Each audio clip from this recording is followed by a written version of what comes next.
Good afternoon, ladies and gentlemen, and welcome to this very special media event to mark the announcement of Ireland's squad for Rugby World Cup 2023.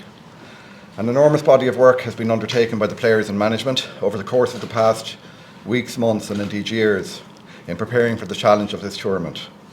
At this point, I would like to say that we particularly want to thank the players who have been part of the wider squad but have not made the final cut. They've helped enormously in preparing the squad and have the respect and appreciation of all. It's a hugely exciting time for the 33 players who have been selected, and I note that the Irish public, renowned both at home and across the world for their incredible support and dedication, will play a special role in this journey, giving the team that critical edge for our matches in Bordeaux, Nantes and Paris. After 70 days of pre-season, we now believe we are fully ready, so without further ado, I'm delighted to announce the Ireland squad for Rugby World Cup 2023. I'll start with the forwards. Ryan Baird, Finlay Bealham, Tadhg Byrne, Jack Conan, Caelan Doris, Tadhg Furlong, Ian Henderson, Rob Herring, Ronan Kelleher, David Kilcoyne, Jeremy Lockman, Joe McCarthy, Peter O'Mahony, Tom O'Toole, Andrew Porter, James Ryan, Dan Sheehan, Josh van der Fleer.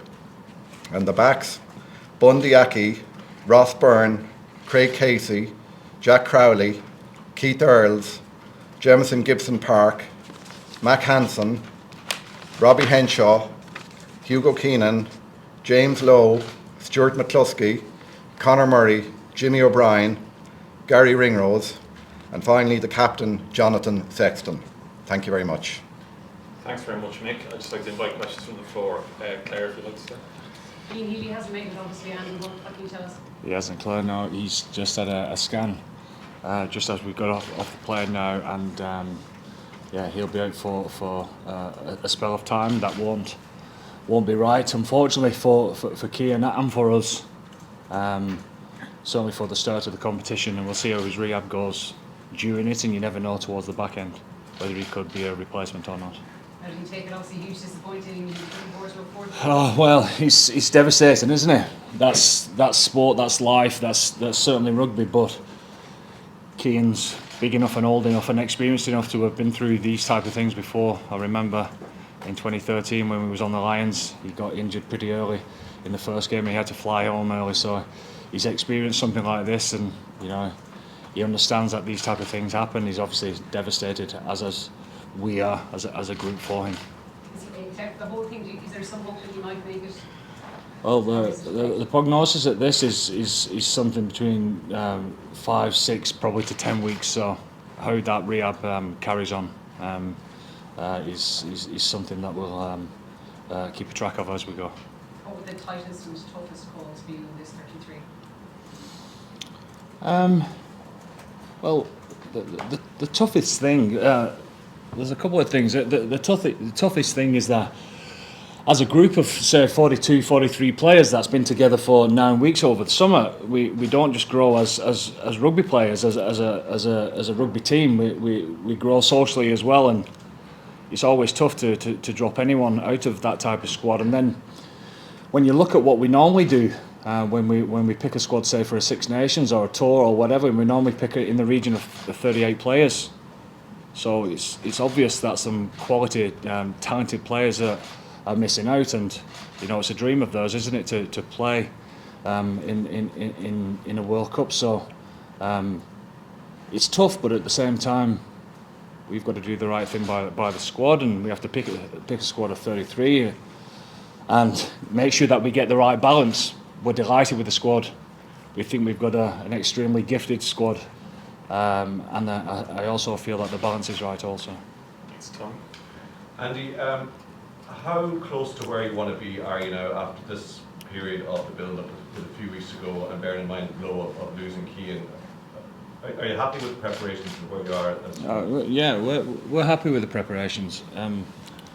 We've had a great summer for all sorts of reasons. We've got ourselves to a starting point. There's a lot of work that's got us to the start. Don't get me wrong, but we've got ourselves to the starting point. We're the lucky ones. We're the lucky ones that get to chase the dream. For the wider group, for the nation in itself. So we can't get excited about that.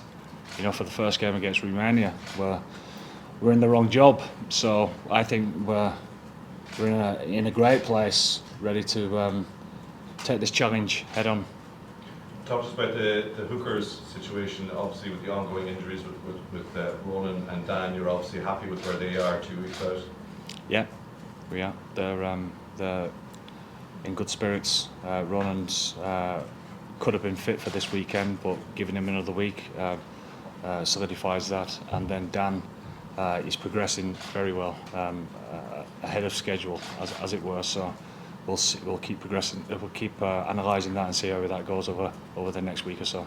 And some of the decisions in the backs. Jacob Stockdale obviously misses out. Yeah. Keith Earls goes. Stuart McCluskey goes. Can you maybe talk about those decisions a little? Well, that's why I mentioned about the balance of the squad. For you guys, and rightly so, you would probably look at a squad and think that these guys are competing against different types of personnel than the reality, really. I mean, for the balance of the squad, for such a small squad group that goes to the World Cup, having versatility within that is pretty important. And the likes of Keith or the likes of Jimmy O'Brien, etc., they come into that category. Last one then for me. Have you been paying any attention to the other teams and how they're going, or is everything that's happening in the other games in the last few weeks kind of irrelevant? It's certainly not irrelevant. For example, being in great form. No, well, it's certainly not irrelevant. But like I said the other day at the press conference, you go back 5 or 6 weeks, and New Zealand played South Africa, and it was the same type of score, wasn't it? And Fiji beating England, and us having such a tough game against Samoa yesterday. It all sets us up for what's going to be an exciting tournament ahead. Thanks. It's the last couple of minutes for online broadcast section, so Neil, if you'd like to. Thanks, Peter. Andy, you've gone 18 forwards and 15 backs. A lot of other teams have gone with 19, 14. Are you confident, numbers-wise, that you have the versatility in the numbers, that you're not going to be shortchanged in the forwards? Confident? Of course I am. Yeah. I mean, like I said, it's about what we've got and the players that can play in different positions. And we've got a few of those across the forward pack. And just one for Johnny. Just how disappointed are you for Keane, a player you've been in the trenches with a lot down the years? Yeah, I only just found out literally 5 minutes ago. He's been through ups and downs in his career. He's obviously a very, very decorated player and a great player, and we're going to miss him. Gutted for him to miss this tournament.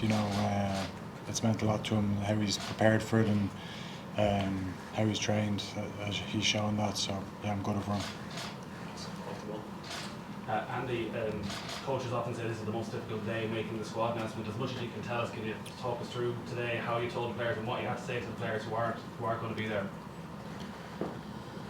Well, it's obviously difficult because you're shattering someone's dream, but at the same time, I would hope that through all campaigns that you don't let bad news be a shock, as in you're constantly giving feedback to them to let them know where they're at, and players are not stupid. They've always got a sense of what's happening along the way. But what I would say is that the reason it is difficult for myself to certainly tell those 5 players the other day is because they made it very easy for myself.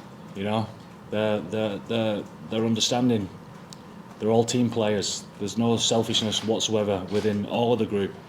And if you have a look at everyone else announcing their squad so early, the reason that sometimes that happens is because they want to get to the 33, and they want to make sure that they push everyone else on so that there's no disruptions along the way. We have none of that ever because of the quality of people that we've got. They're team first people, and that's why it's hard to shatter the dreams, really. So last 2 questions in this section, please. Kieran and then Ed. Johnny, what will it mean for you as captain of Ireland in the Rugby World Cup? Yeah, a huge amount. If someone told me 4 years ago that we'd be back here captain, I would have taken it 100%. So there's been a lot put into this team by the management over the last 4 years, and to get their vote of confidence 4 years ago to do it, and with this as the end goal, it's been huge. So yeah, I'm very proud for myself, my family, and just for the group that we have. It's a very privileged position to be in with such a good group. Thanks, Ed. Johnny, how have you found the last few weeks not being able to be involved, and how much are you looking forward to being back out there? Yeah, incredibly frustrating to have to sit and watch.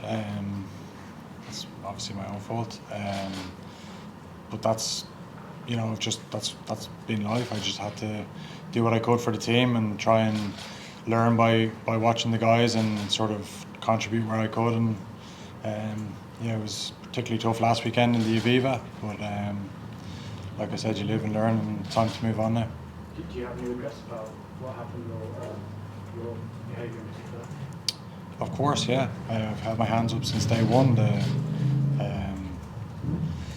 I made a mistake in the heat of the moment. I was obviously very emotional on the day, not being part of what I had mapped out from the start of the year. Was playing my last game for Leinster in the Aviva, winning the European Cup. It's what I dreamt of, and then obviously to miss that, there's a lot of emotion that goes with it. And in that split second, when I went on to console my teammates, I made a remark, and I regretted it instantly.